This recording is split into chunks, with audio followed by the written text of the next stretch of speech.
नमस्कार। कार्यक्रम स्वस्थ जीवनमा तपाईलाई स्वागत छ। कार्यक्रम स्वस्थ जीवन एनटिभी प्लस र एनटिभी कोहलपुरका साथै एनटिभी इटरीबाट पनि आउने गर्दछ। कार्यक्रममा हामी स्वास्थ्य सम्बन्धी विभिन्न विषयहरू समावेश गर्ने गर्छौं। नेपालको संविधानले स्वास्थ्य सम्बन्धी हकलाई नागरिकको मौलिक हकका रूपमा प्रतिभूत गरेको छ। सरकारले लिएका विभिन्न योजनाहरूमा पनि गुणस्तरीय स्वास्थ्य सेवामा जनताको पहुँच वृद्धि गर्ने लक्ष्य राखिएको छ। स्वास्थ्य सेवामा राज्यले गरिरहेका लगानी र कामका साथै स्वस्थ जीवनका लागि अवलम्बन गर्नुपर्ने उपायहरूबारे हामीले यो कार्यक्रममा चर्चा गर्ने गर्छौं। आउनुहोस् आजका विषयतर्फ लागौं।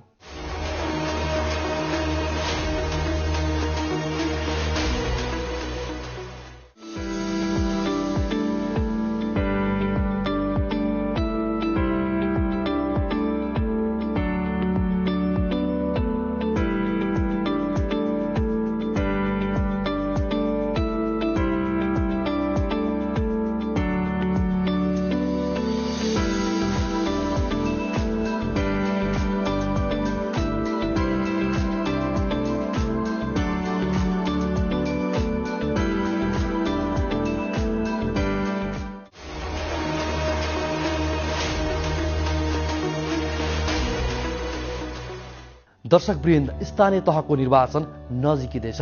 स्थानीय तहको निर्वाचनमा स्वास्थ्य सम्बन्धी हक र स्वास्थ्यलाई समेटेर विभिन्न राजनीतिक दलहरूले आफ्ना घोषणापत्र जारी गरिरहेका छन्। आज हामीले यो विषयमा विशेष रिपोर्ट प्रस्तुत गर्नेछौँ। साथै कलेजो सम्बन्धी समस्या र समाधान बारेमा एकजना विज्ञसँग गरिएको स्वास्थ्य संवाद पनि प्रस्तुत गर्नेछौँ। त्यस्तै स्वस्थ जीवनका लागि अवलम्बन गर्नुपर्ने उपायहरूबारे विज्ञले दिनुभएको सुझाव पनि कार्यक्रममा हामी समावेश गर्नेछौँ। सुरुमा यो विशेष रिपोर्ट।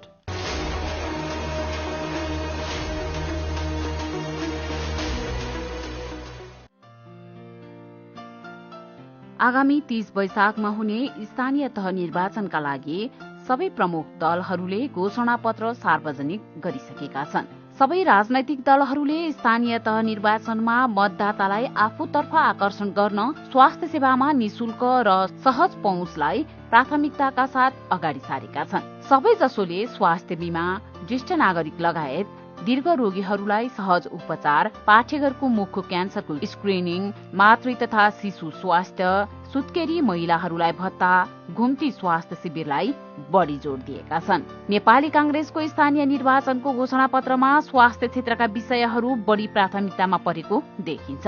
घोषणापत्रमा डिजिटलाइजेसन मार्फत नेपालका सबै नागरिकहरूको कोखदेखि शोकसम्मको रेकर्डका आधारमा जहाँ पनि जुनसुकै सेवा प्रदायकबाट स्वास्थ्य परामर्श लिन सकिने प्रणालीको विकास गर्नुपर्ने कांग्रेसको संकल्प रहेको छ। घोषणापत्रमा कांग्रेसले नसर्ने रोगहरूको बढ्दो चापलाई न्यून गर्न 40 वर्षमाथिका हरेक नागरिकहरूलाई उच्च रक्तचाप, मुटु रोग, मधुमेह, मृगौला रोग, श्वास प्रश्वास सम्बन्धी रोग, महिलाको पाठेघरको मुखको क्यान्सर स्क्रिनिङ लगायत नियमित जाँच वर्षमा एक पटक निशुल्क गर्ने व्यवस्था मिलाउने बताएको छ। यसै गरी सुत्केरी महिलाहरूलाई 5000 सुत्केरी सहायता भत्ता र घरमै पोस्टन्याटल सेवा दिने योजना बनाएको छ। कांग्रेसले स्वास्थ्य बीमा कार्यक्रम कार्यान्वयनका नियमित अनुगमन गर्ने र 5 वर्षभित्र प्रत्येक स्थानीय तहलाई पुनः स्वास्थ्य बीमित बनाउने लक्ष्य लिएको देखिन्छ। एमालेको घोषणापत्रमा पाठेघरको क्यान्सरको निशुल्क परीक्षण गर्ने, ज्येष्ठ नागरिक, विपन्न, दलित, एकल महिला र अपाङ्गता सहितको व्यक्तिको स्वास्थ्य बीमा निशुल्क गर्ने लक्ष्य रहेको छ। एमालेको घोषणापत्रमा आयुर्वेद, योग, प्राकृतिक चिकित्सालाई प्रवर्धन गर्ने, औषधिजन्य गुण भएका जडीबुटीहरूको उत्पादन, प्रशोधन र सदुपयोग गर्ने विषय उल्लेख गरेको छ। नेकपा एकीकृत समाजवादीको घोषणापत्रमा निशुल्क रूपमा आम जनतालाई स्वास्थ्य उपचार उपलब्ध गराउने उल्लेख छ। स्थानीय सरकारका कामहरूमध्ये निशुल्क रूपमा आम जनतालाई स्वास्थ्य उपचार उपलब्ध गराउने कुरालाई प्रमुख प्राथमिकता दिइने एकीकृत समाजवादीले आफ्नो घोषणापत्रमा उल्लेख गरेको छ। पालिका स्तरमा विशेषज्ञ चिकित्सकहरूलाई आकर्षित गर्नका लागि स्थानीय सरकारले आकर्षक प्याकेजको व्यवस्था गर्ने जसपाको घोषणापत्रमा उल्लेख छ। राष्ट्रिय प्रजातन्त्र पार्टीले आफ्नो घोषणापत्रमा सबै नागरिकहरूलाई अनिवार्य तथा निशुल्क स्वास्थ्य बीमाका साथै प्रत्येक वडामा प्रसूति सेवा तथा निम्न आय भएका हरेक सुत्केरीहरूलाई 3 महिनासम्म 3000 रुपैयाँ मासिक भत्ता दिने योजना अघि सारेको छ।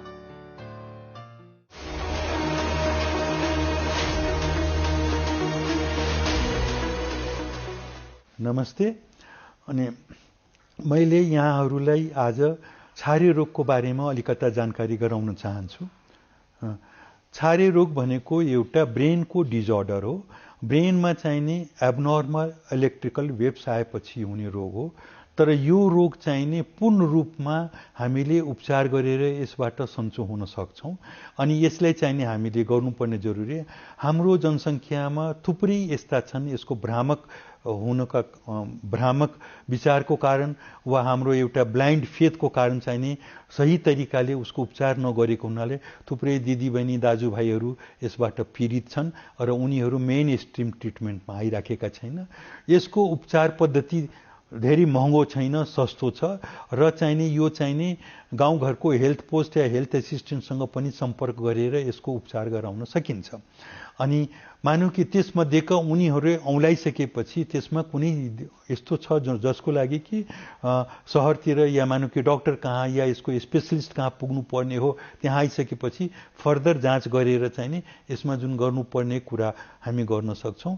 यसको औषधि धेरै महँगो पनि छैन, महँगो औषधि पनि छन् यसमा, नभएको होइन, तर चाहिने सस्तो औषधि पनि छन्। अनि बिरामीको कुन रोग छ पहिला रोग केलाइसकेपछि यसको उपचार गर्न सकिन्छ। यसमा चाहिने हामीले साधारणतया चाहिने यो रोग लागेको बिरामीले चाहिने नियमित औषधिको सेवन गर्नै पर्छ। अर्को चाहिने उनीहरूले सक्दो गाडी चाहिने चलाउनु हुँदैन। अर्को कुरा चाहिने कुनै पनि औजारपाती या मेसिनरीको काम गर्दाखेरि धेरै होसियार हुनुपर्छ। अनि त्यसपछि चाहिने यिनीहरूले चाहिने राति एक्लै बाटो हिँड्नु पर्यो भने त्यो गर्नु हुँदैन। अनि औषधि चाहिने निरन्तर रूपमा खानुपर्छ, डाक्टर या स्वास्थ्य कर्मीको सल्लाह अनुसार खानुपर्छ। मन लाग्यो भने खाने, मन लाग्यो छोड्यो भने यो समस्या झन् जटिल भएर जाने हो। त्यसैले म चाहिने सबै श्रोतालाई के भन्न चाहन्छु, यो रोग चाहिने राम्रो हुने रोग हो। यसको बारेमा थुप्रै भ्रम छ र हाम्रो अन्धविश्वास छ। त्यसलाई चिरेर तपाईहरू चाहिने आउनुस् र हामी चाहिने जति हुन्छ यसलाई गर्छौँ। म चाहिने एउटा नेपाल छारे रोग समाजमा पनि काम गर्छु। त्यो समाजमा हामीले यसको लागि प्रिभेन्सन र ट्रिटमेन्टको र बेला बेलामा हामी गाउँघरमा गएर क्याम्प चलाएर पनि उपचार गरिराखेका छौँ। यहाँहरूले त्यसको सुविधा लिनुस् र त्यसको सेवा चाहिने प्राप्त गरेमा हजुरलाई निश्चित रूपमा फाइदा हुनेछ। झाडा पखाला रोग जुनसुकै उमेरका मानिसलाई जहिले पनि लाग्न सक्छ, तर विशेष गरी गर्मी तथा वर्षातको मौसममा झाडा पखाला बढी मात्रामा फैलन्छ र कहिलेकाहीँ महामारीको रूप पनि लिन्छ। झाडा पखाला रोग लाग्न र महामारी हुन नदिन खानेपानी भकभकी उमालेर वा फिल्टर गरेर वा क्लोरिन प्रयोग गरेर वा सोडिस विधिद्वारा निर्मलीकरण गरी शुद्ध र सुरक्षित पानी मात्र पिउने गरौँ। पानी राख्ने भाँडा सफा राख्ने र पिउने पानीलाई सधैँ छोपेर राख्ने गरौँ। खानेपानीको स्रोत वा मुहान सधैँ सफा राखौँ। खाना बनाउनु अघि, खानु अघि र खुवाउनु अघि दिशा पिसाब गरेपछि, बच्चाको दिशा सफा गरेपछि र फोहोर वस्तु छोएपछि सधैँ साबुन पानीले मिची मिची हात धुने गरौँ। फोहोर, बासी, सडे गलेको, झिङ्गा भन्केको र खुला रूपमा राखिएका खानेकुराहरू नखाऊ। काँचै खाइने खानेकुराहरू र फलफूल सफा पानीले राम्ररी पखालेर मात्र खाऊ। घुङ्गी, गङ्गटा, माछा, मासु जस्ता खानेकुरा खाँदा ताजा र राम्ररी पकाएर मात्र खाऊ। सबैले चर्पीमा मात्र दिशा पिसाब गर्ने र बच्चाको दिशा पिसाब पनि चर्पीमा नै लगी फाल्ने गरौँ। घर, आँगन र चर्पी सधैँ सफा राखौँ। घर र गोठको फोहोरलाई उचित तरिकाले विसर्जन गरौँ। यदि कसैलाई झाडा पखाला लागिहालेमा शरीरबाट झाडा पखालाको रूपमा जति पानी खेर गएको छ त्यति नै अनुपातमा पुनर्जलीय झोल बनाएर खाने र खुवाउने। बच्चालाई झाडा पखाला लाग्दा पुनर्जलीय झोलसँगै जिङ्क चक्के दिनको एक पटक 10 दिनसम्म नबिराई खुवाउने। स्तनपान गरिरहेको बच्चालाई झाडा पखाला लागेमा पटक पटक स्तनपान गराइरहने। झाडा पखाला हुँदा भातको माड, दालको रस, गेडागुडी वा तरकारीको रस प्रशस्त मात्रामा खाने र खुवाउने। साबिकमा जस्तै खानेकुरा खाने र खुवाउने। घरेलु उपचारबाट झाडा पखाला नरोकिएमा बिरामीलाई तुरुन्त नजिकको स्वास्थ्य संस्थामा लगी उपचार गराउँ।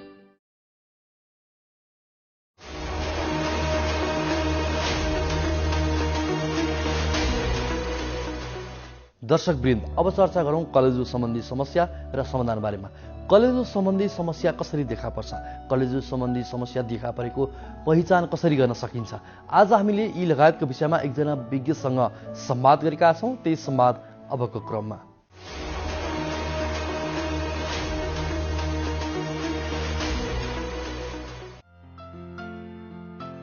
मस्तिष्क, मुटु, मृगौला र कलेजो शरीर कार्यप्रणालीको महत्वपूर्ण अंग मध्येमा पर्दछन्। मुटु र मस्तिष्क जस्तै महत्वपूर्ण अंग हो कलेजो।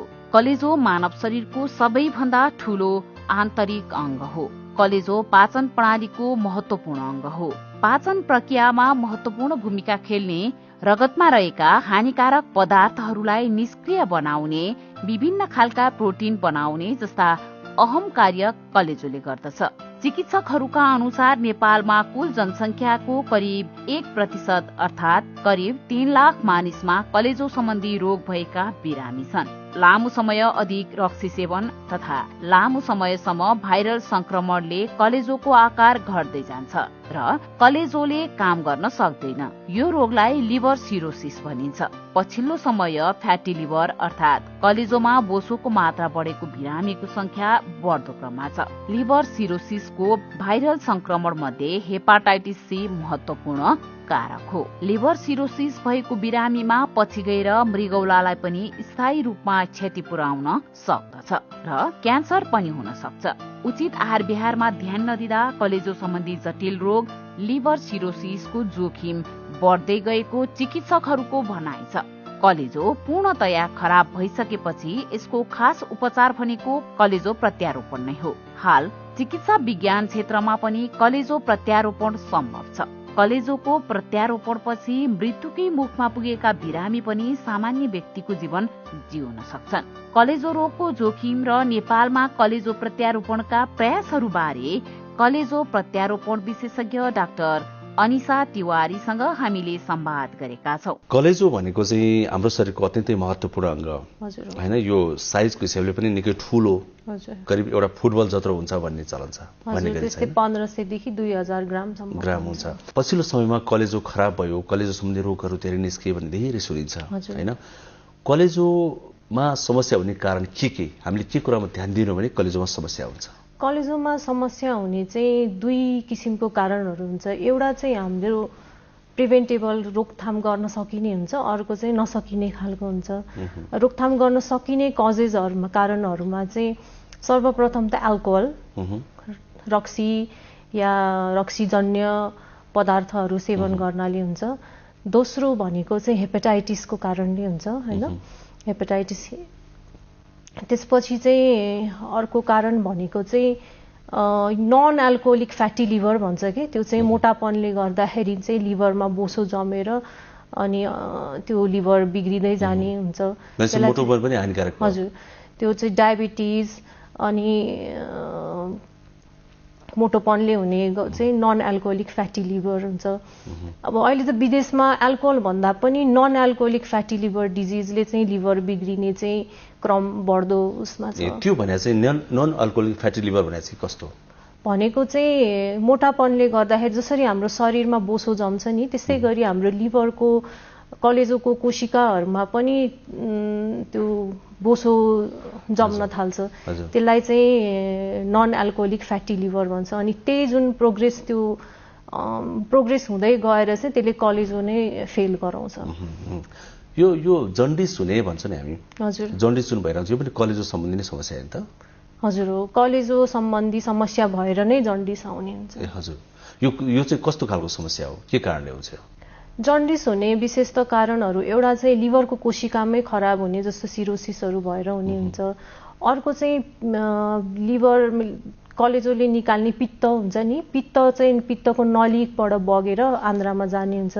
त्यो पित्त नलीको बाटोमा चाहिँ ब्लकेजहरू भएर त्यो कारणले चाहिँ जन्डिस हुन्छ। हजुर, जस्तै यहाँले पित्त नलीबाट त्यहाँबाट चाहिँ त्यो जान्छ भन्नु भने कलेजोको खास काम चाहिँ के हो, के काम गर्छ कलेजोले? कलेजोको त धेरै कामहरू हुन्छन् हैन। अब एउटा त शरीरमा आएको सबै टक्सिन्सहरू फाल्ने हुन्छ।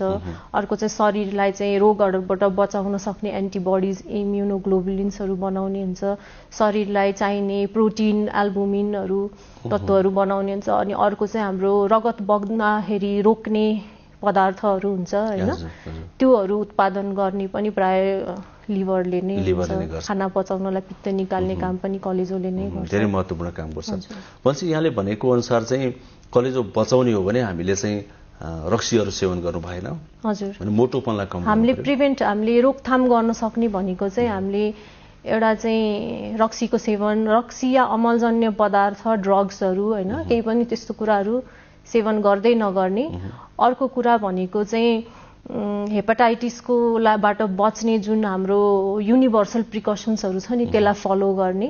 तेस्रो भनेको चाहिँ हामीले आफ्नो लाइफस्टाइललाई चाहिँ आफ्नो त्यसलाई चाहिँ यसरी राख्ने कि हामी स्वस्थ भएर बाँच्न सकौँ, मोटोपन नआउनको लागि जुन सन्तुलित रूपमा खाना खाने, चिल्लो कुराहरू नखाने, रातो मासुहरू नखाने, शारीरिक व्यायाम नियमित रूपमा गर्ने हैन, राम्ररी सुत्ने, पानी पिउने। हेपाटाइटिस चाहिँ विभिन्न किसिमको हुन्छ, ए बी सी अनि ई हुन्छ। ए र ई भनेको चाहिँ कन्टामिनेटेड फुड, त्यो फोहोर खानाहरू पानीहरूबाट हुने हुन्छ हैन। त्यही भएर हामीले चाहिँ त्यो फोहोर ठाउँमा खाने, फोहोर पानीहरू नपिउने त्यो गर्न सकिन्छौँ।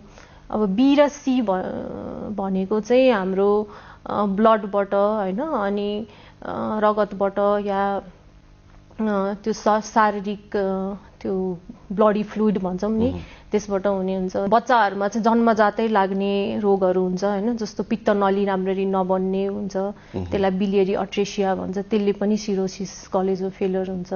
अनि अर्को चाहिँ मेटाबोलिक डिजिजहरू हुन्छ हैन, जस्तो आइरन कपरहरूको ओभरलोड भएर हुने हुन्छ। अनि अर्को चाहिँ अटो इम्युन डिजिज भन्छ, त्यो भनेको चाहिँ हाम्रो शरीरले नै हाम्रै शरीरलाई चाहिँ हानि पुर्याउने चिजहरू उत्पादन गर्ने रोगलाई चाहिँ अटो इम्युन डिजिज भन्छ, त्यो भयो। अनि अरू चाहिँ मेटाबोलिक डिजिजहरू हुन्छ हैन, टाइरोसिनेमिया, एलाजाइल सिन्ड्रोम बच्चाहरूमा हुन्छ। त्यो विभिन्न किसिमको चाहिँ जुन हामीले चाहिँ रोकथाम गर्न नसक्ने कारणहरूले पनि कलेजो बिग्रिन्छ। सर्टेन स्टेजमा सम्म चाहिँ हामीले मेडिसिनले नै रोकथाम गर्न या चाहिँ सिम्पटमहरू कन्ट्रोल गरेर उहाँलाई चाहिँ त्यो ट्रान्सप्लान्टसम्म नपुर्याउने अवस्था पनि हुन्छ हैन। त्यसको मापन गर्ने चाहिँ साइन्टिफिक क्यालकुलेटर्सहरू हुन्छ, जुन चाहिँ त्यो बिरामीको अवस्थाहरू हेरेर र उसको त्यो ल्याब टेस्टहरूबाट हैन, बिलिरुबिनहरूको मात्रा हेरेर हाम्रो क्यालकुलेसन हुन्छ। त्यसमा चाहिँ एउटा चाहिँ चाइल्ड प्युग स्कोरिङ भन्छ हैन, त्यसमा चाहिँ ए बी र सी क्याटेगोरी हुन्छ। त्यसमा चाहिँ लेट बी र सी क्याटेगोरीलाई ट्रान्सप्लान्ट चाहिन्छ। र अर्को चाहिँ मेल्ड स्कोरिङ भन्ने हुन्छ, त्यसमा चाहिँ अब 15 भन्दा माथिकोलाई चाहिँ ट्रान्सप्लान्ट गर्नुपर्ने भन्ने चाहिँ नेपालको कानुनमा पनि लेखिएको छ। अनि बाँकी चाहिँ सिम्पटोमेटिक, जस्तो बिरामीलाई चाहिँ एकदम पानी पेट फुलेर पानी बढे हुने, बेला बेलामा चाहिँ बेहोस भएर आइसियु बसाइ हुनुपर्ने, रगत बान्ता भइराख्ने, त्यस्तो क्लिनिकल इन्डिकेटर्स जसले चाहिँ अब यो मान्छे चाहिँ एकदम सिभियर भइसक्यो, यसको जटिल अवस्थामा पुगिसक्यो, कलेजो बिग्रेर भन्ने जस्तो कुराहरू चाहिँ हामीलाई जताउँछ। र त्यो कन्डिसनमा चाहिँ हामीले उहाँहरूलाई ट्रान्सप्लान्टको जुन सिभियर भइसकेको अवस्था त ती भए हैन। हजुर। अब अरू बेलामा हाम्रो कलेजमा सामान्य समस्या आयो कि क्या हो? हुन त अब टेस्ट त त्यसै पनि अब रेगुलर गर्नुपर्ने हो, 6 महिनामा 1 वर्षमा गर्नुपर्ने हो हैन। त टेस्ट नगरेको अवस्थामा पनि के कस्ता लक्षण देखियो भने चाहिँ हामीले कलेजमा समस्या भयो कि भनेर सोचेर टेस्ट गर्नुपर्छ, जानुपर्छ डाक्टर कहाँ? अब एउटा कुरा त जन्डिस नै हो हैन, मेन देखिने। अनि अर्को चाहिँ पेट फुल्ने, खुट्टाहरू सुन्निने, अनि अत्याधिक रूपमा चाहिँ निन्द्रा लाए जस्तो, एउटा डिसओरिएन्टेड जस्तो हुने हैन, अनि पेट फुल्ने, पानी जम्या जस्तो हुने। अनि अर्को चाहिँ अब हामीले अलिकति इग्नोर गर्छौँ होला त्यो सिम्पटमलाई, तर अत्याधिक थकाइ लाग्ने हैन, लेथर्जी भन्छ नि, हो त्यो हुने पनि एउटा फर्स्ट सिम्पटमको रूपमा सोच्नुपर्छ क्या हामीले। अत्याधिक थकाइ लाग्ने, निन्द्रा धेरै लाग्ने हैन, अनि त्यस पछाडि खानाहरू नरुच्ने, त्यस्तोहरूको भएको छ भने पनि हामीले टेस्ट गर्नु। त्यही त निन्द्रा लाग्ने, अनि त्यसपछि अब एकदम अल्छीपन हुने र कलेजोको समस्या भनेपछि यो त एकदम साइकोलोजिक उसमा पनि जोडियो है। त्यस्तो रहेछ पनि हामीले जचाइहाल्नु पर्ने छ है त्यसमा। हजुर, त्यो साइकोलोजिकल भनेर कतिले चाहिँ इग्नोर गर्नुहुन्छ होला हैन, तर त्यो चाहिँ गर्नु भएन। ट्रान्सप्लान्टेसन अर्थात् प्रत्यारोपण नेपालमा पनि सुरु भयो है। यहाँको डाटा अनुसार अहिलेसम्म करिब 20-21 जनाको ट्रान्सप्लान्ट भइसकेको छ है। र अहिले त्यहीबाट सुरुवात गरौँ। त्यो ट्रान्सप्लान्ट जति 20-21 जनाको भयो नि, कति यहाँले गर्नुभयो, कतिहरूले, उहाँहरूको अहिले अवस्था के छ? राम्रो छ? अब म चाहिँ शहीद धर्मभक्त राष्ट्रिय प्रत्यारोपण केन्द्रमा विगत 3 वर्षदेखि शल्य चिकित्सकको रूपमा कार्यरत छु। शहीद धर्मभक्त संस्थामै सबभन्दा पहिलो ट्रान्सप्लान्ट सुरु भएको चाहिँ 2016 को डिसेम्बरमा हो। हाल नेपालमा 3 वटा संस्थामा कलेजो प्रत्यारोपणको सेवा उपलब्ध छ। एउटा त उही भयो, अर्को TUTH भयो र तेस्रो चाहिँ चितवन मेडिकल कलेज हो। 3 वटा संस्थामा अहिले कलेजो प्रत्यारोपणको सेवा उपलब्ध छ र करिब 20-21 जनाले चाहिँ त्यो सेवाको पाउनु भएको छ।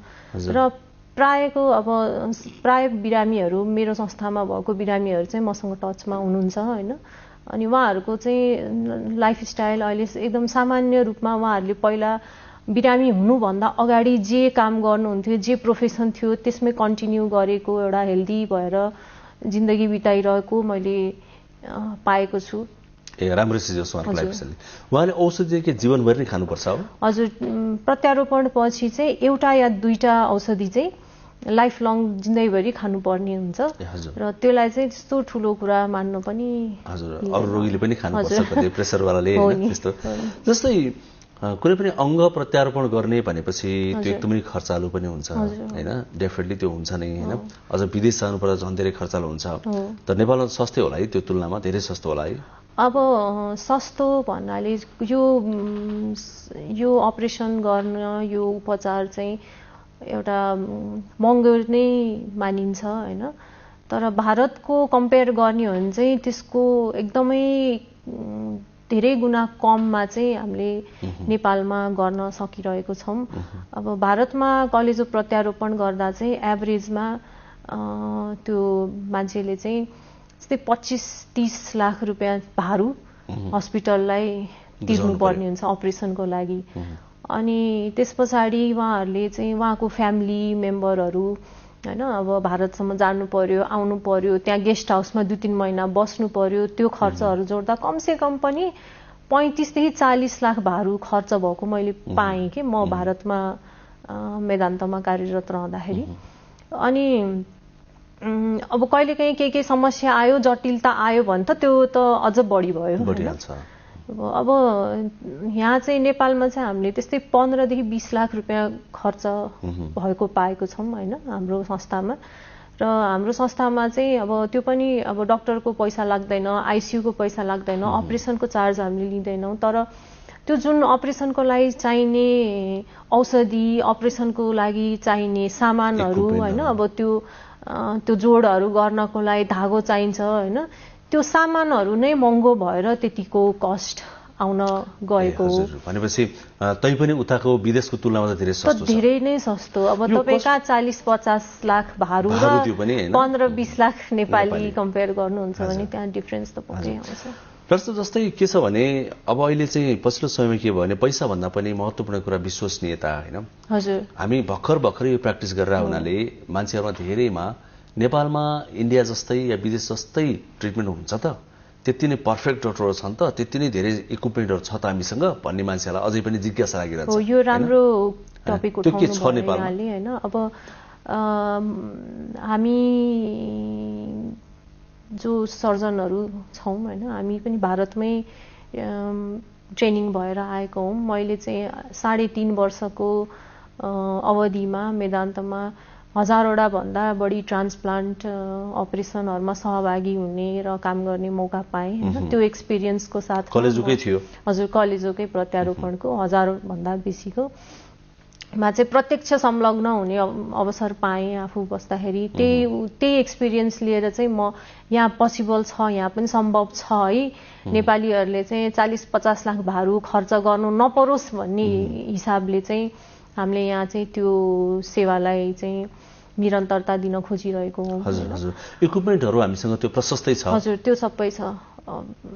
त्यसमा ढुक्क भयो हुन्छ। त्यसमा चाहिँ हामी एकदमै नेपाल सरकारको आभारी छौँ हैन, हामीलाई त्यो उपकरणहरू चाहिँ उपलब्ध गराइदिनु भयो सुरुदेखि नै, र त्यही नै हाम्रो अझै लामो समयसम्म त्यसैले चल्छ। हजुर हजुर।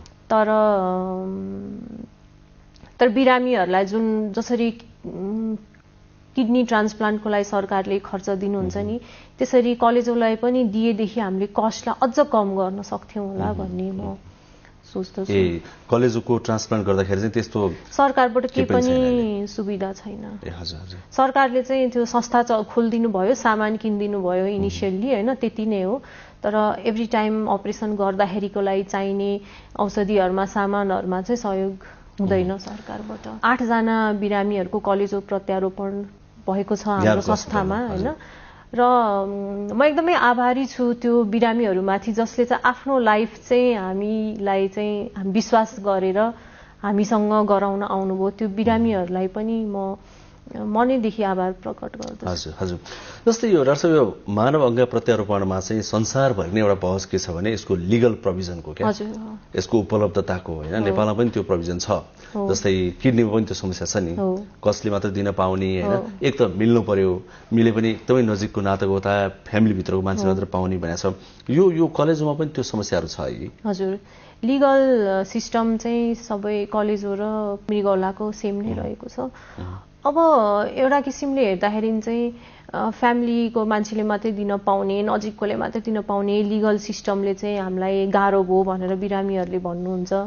तर यो त जरुरी छ नि हाम्रो जस्तो गरिब देशमा, जहाँ चाहिँ अलिअलि प्रलोभनको लागि चाहिँ अब अङ्ग बेच्ने त्यो अवस्था आउन सक्ला भनेर त्यसलाई कन्ट्रोल गर्नलाई पनि यो कानुनलाई चाहिँ अलिक कडा बनाइएको जस्तो लाग्छ मलाई, जुन एउटा हिसाबले चाहिँ एकदम सही हो।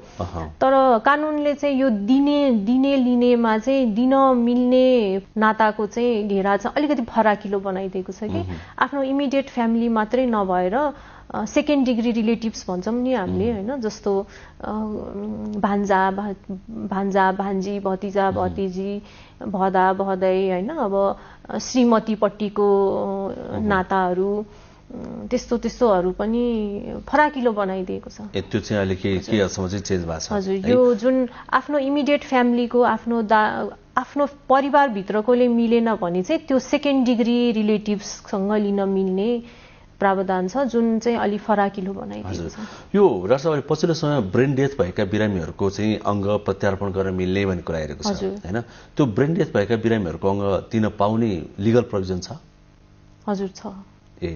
त्यो चाहिँ लिन पाइयो? हजुर, त्यसको लागि चाहिँ अब अहिले एउटा सिस्टम चाहिँ के आएको छ भने यदि हामीले बाँचेकै अवस्थामा मलाई चाहिँ यदि म मस्तिष्क मृत्यु भएमा मेरो अर्गान चाहिँ दिन्छु भनेर एउटा सिग्नेचर गर्ने हुन्छ, जुन चाहिँ हाम्रो संस्थामा ट्रान्सप्लान्ट कोअर्डिनेटरहरूले त्यो रजिस्ट्रेसन लिनुहुन्छ होइन, त्यो छ एउटा।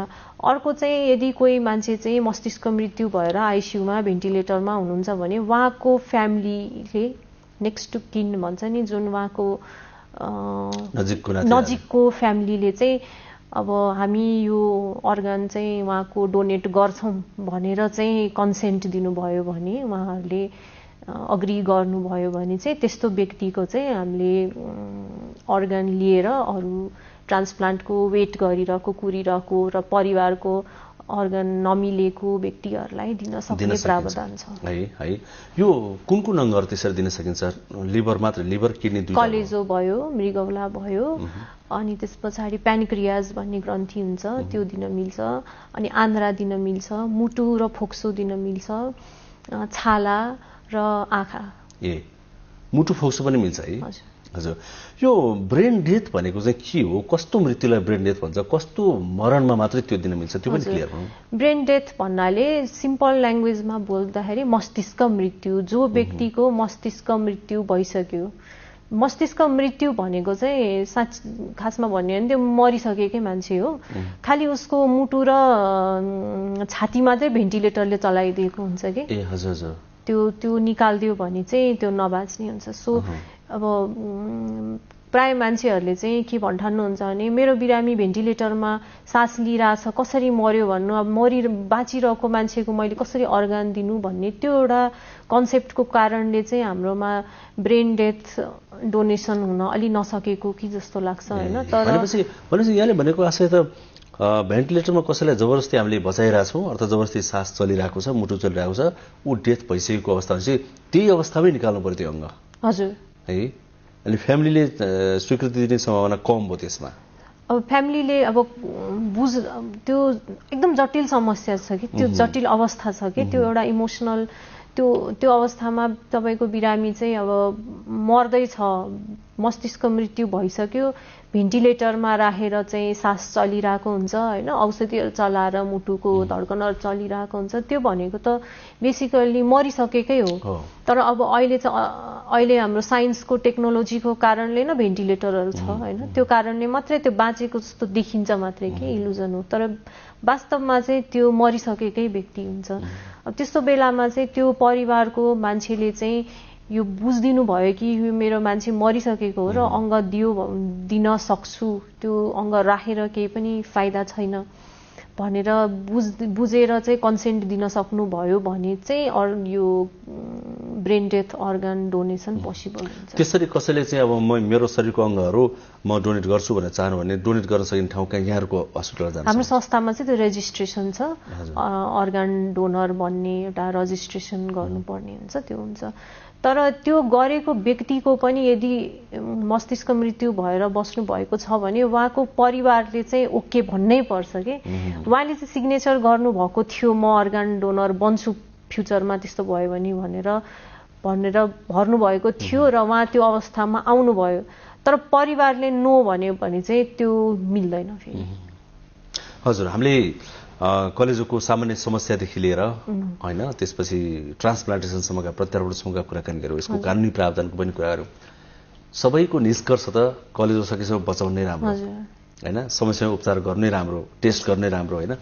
यो अहिले पछिल्लो समयमा नि यो रक्सी सेवन एकदम बढिरहेछ क्या, युथहरू बढिरहेछ होइन। रक्सी सेवन गरेको मान्छेलाई यहाँ के सल्लाह दिनुहुन्छ? सर्वप्रथम त म के भन्न चाहन्छु भने रक्सी पिउनलाई जरुरी छैन।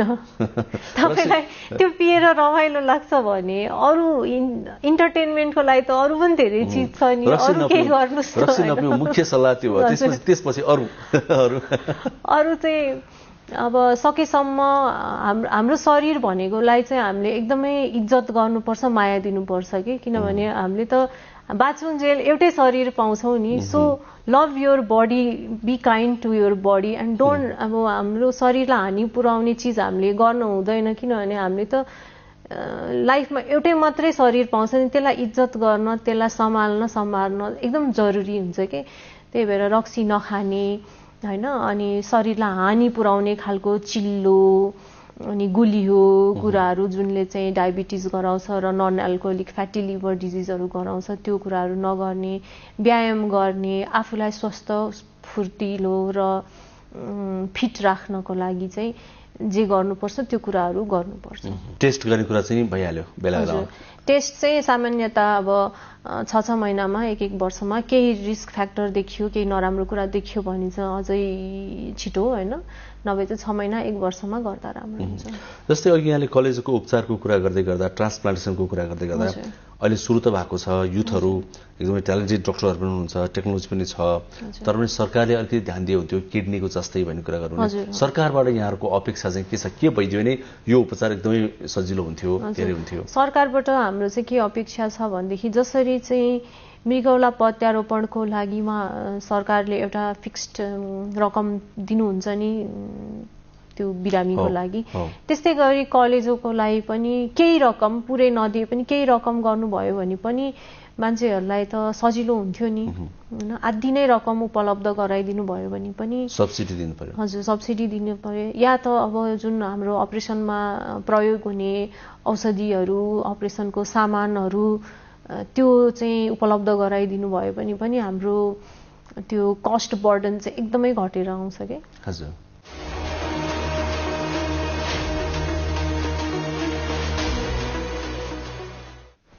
नमस्कार, म डाक्टर भोला रिजाल। आज म यहाँहरू समक्ष थोरै निसन्तान दम्पतिहरूको पीडाको बारेमा केही आफ्ना कुराहरू राख्न चाहन्छु। हाम्रो समाज पुरुष प्रधान समाज, जे भए पनि दोष जति सबै नारीहरूलाई, महिलाहरूलाई लगाउने हाम्रो चलन छ। त्यस्तै निसन्तानमा पनि सबै दोष जति महिलाहरूकै कारणबाट हुन्छ भन्ने जुन हाम्रो एउटा सोचाइ छ, त्यो सोचाइ चाहिँ गलत हो। यसमा 33% महिलाहरू भागीदार हुन्छन् भने 33% पुरुष र बाँकी रहेको 33-34% पुरुष र महिला दुवैजना उत्तिकै भागीदार छन्। त्यसकारण यो कुरालाई लिएर हामीहरूले निसन्तान भएको कारण पत्ता लगाउनको लागि हामीहरूले आफ्ना नजिकका अस्पतालहरूमा गएर यो जाँचहरू हामीले गर्यौं भनेदेखि चाँडोभन्दा चाँडो यो पत्ता लाग्छ र यदि पुरुषमा खराबी छ भने पनि महिलामा खराबी छ भने पनि यसको उपचार हुन सक्छ। अब यहाँ एउटा सबभन्दा कुरो के हुन्छ भनेदेखि हाम्रो समाजमा सन्तान भएन भनेदेखि उसलाई अर्कै दृष्टिकोणबाट जुन हेर्ने चलन छ महिलाहरूलाई, त्यसले गर्दाखेरि पुरुषहरू त्यति ज्यादा सक्रिय भएको पाइँदैन। तर 50% भागीदारी पुरुषहरूमा भएको उनीहरूको वीर्यको शुक्रकीटमा खराबी अथवा फर्टिलाइजेसन पावरमा जुन खराबी हुन्छ, त्यसले गर्दाखेरि पुरुषहरू 50% भागीदारी छन् भनेदेखि 50% महिलाहरूको पाठेघरदेखि लिएर डिम्बाशयदेखि लिएर पाठेघरको नलीहरूमा हुने खराबीहरूको कारणबाट अथवा साधारण इन्फेक्सनको कारणबाट मात्रै पनि हुन्छ। एउटा कुरो चाहिँ बिहे गरेको 2 वर्षभित्रमा सधैँ सँगै बसेर पनि यदि बच्चा भएन भने मात्रै हामीहरूले 30 वर्षभन्दा मुनिका जुन हाम्रा कपलहरू छन् यसमा चाहिँ विवाहित दम्पतिहरूलाई चाहिँ हामीहरूले जाँच सुरु गर्नुपर्दछ। तर 30 वर्षभन्दा माथि छ र उनीहरूमा केही त्यस्तो समस्या देखिएको छ भने 2 वर्ष पर्खिनु पर्ने छैन। त्यसकारण मेरो दूरदराजका सबै महिला दिदीबहिनीहरू हाम्रा दम्पतिहरूलाई के अनुरोध छ भनेदेखि एकले अर्कालाई दोष नदिउँ। यसमा दुईटै उत्तिकै भागीदार भएको हुनाले यो चाहिँ भगवानको श्राप होइन, यो चाहिँ उपचार गरेर निको हुन सक्ने एउटा रोग भएको हुनाले यसलाई समयमै हामीहरूले नजिकको अस्पतालमा गएर जहाँ निसन्तान दम्पतिहरूको सेवा सुविधा उपलब्ध छ यो अस्पतालहरूमा गएर आफ्नो जाँचहरू गरौँ अनि सम्बन्धित जे तरिकाबाट उनीहरूको उपाय हुन्छ त्यसबाट सन्तान लाभ अवश्य पनि हुन्छ। यसलाई भगवानको श्राप भनेर सधैँ मुख झोक्राएर गाउँघरमा बसेर यसबाट केही हुँदैन। त्यसकारण यसलाई हामीहरू यसरी नै विचार गरौँ कि यो हामीहरूले सुरुमै जाँच गरेर उपचारबाट यो समस्या समाधान हुन सक्छ।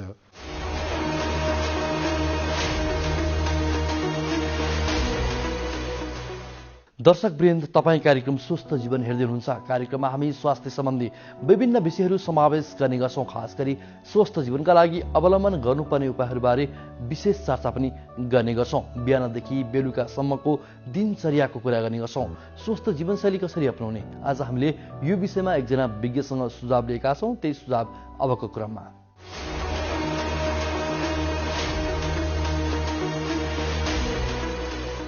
नमस्कार, म डाक्टर सुभाष भुजेल, न्युरो इन्टरभेन्सनिस्ट। हाल म न्युरो अस्पताल बाँसबारीमा कार्यरत छु।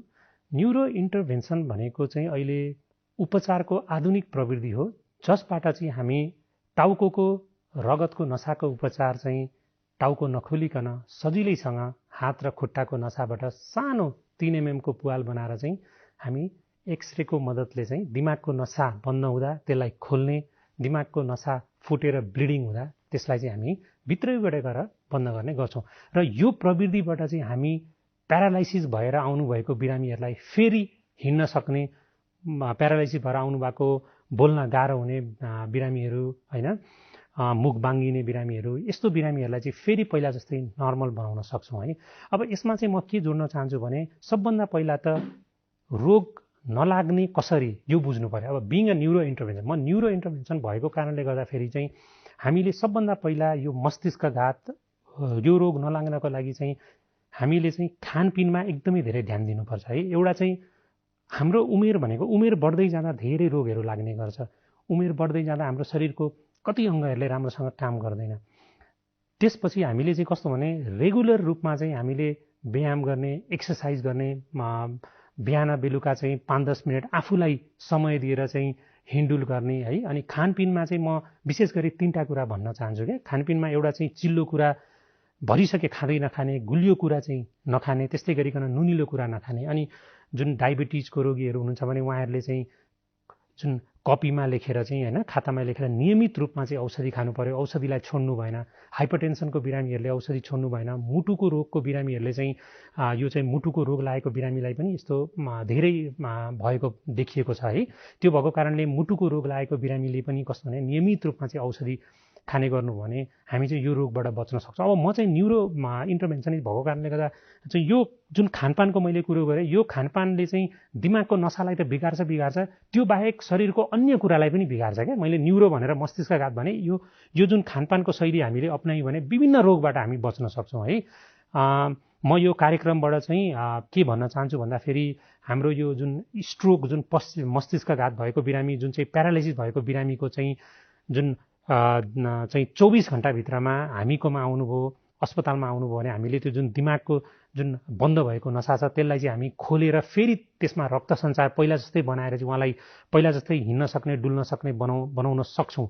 र यो जुन स्ट्रोक इन्टरभेन्सन, जुन मेकानिकल थ्रोम्बेक्टोमी जुन प्रवृत्ति छ, यो प्रवृत्ति कतिपय जनताहरूलाई, कतिपय बिरामीहरूलाई थाहा छैन। मकामा पनि बिरामी आउनुहुन्छ, हामीलाई त यो प्रवृत्ति यस्तो छ भनेर थाहै छैन भनेर आउनुहुन्छ। यो कार्यक्रम मार्फत चाहिँ यो प्रवृत्ति अब नेपालमै भित्रिएको छ। हामीले नेपालबाट विदेश जानु पर्दैन। यो प्रवृत्ति हामी नेपालमै गर्न सक्छौँ र हाम्रो रिजल्ट हेर्ने हो भने अहिले हामीले 700 झन्डै 700 बिरामीको उपचार गरिसक्यौँ र हाम्रो चाहिँ आउटकम भन्ने हो भने लगभग मोर देन 95% बिरामीहरू चाहिँ अहिले हिँड्न सक्ने, बोल्न सक्ने, पहिला जस्तै नर्मल हुनुभएको छ। र यो कार्यक्रम मार्फत म यो अवेरनेस गराउन चाहन्छु कसैलाई पनि। एउटा चाहिँ कस्तो नै एउटा जुन बी फास्ट भन्ने एक्रोनिम छ, 81 रूपमा चाहिँ ब्यालेन्स बिग्रियो, 81 रूपमा चाहिँ एउटा या दुईटा आँखाले धमिलो देखियो, 81 रूपमा चाहिँ मुख बाङ्गो भयो, 81 रूपमा चाहिँ हात खुट्टाहरू चलेन, हात उठाउन सकेन, हिँड्दै ढलियो, 81 रूपमा चाहिँ तपाईँको बोल्दा बोलीमा रर्बराट भयो भने BEFAST जुन टी छ त्यो भनेको टाइम हो।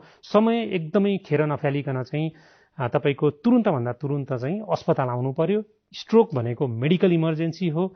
यसमा चाहिँ जति सक्दो चाँडो अस्पताल आउनुहुन्छ। दिमागको नसा चाहिँ बन्द भएर जुन दिमागको कोशिकाहरू मर्नुभन्दा अगाडि नै हामीले त्यसलाई खोल्यौँ भने उहाँलाई फेरि पहिला जस्तै हामी चाहिँ डिसेबल हुनबाट बचाउन सक्छौँ।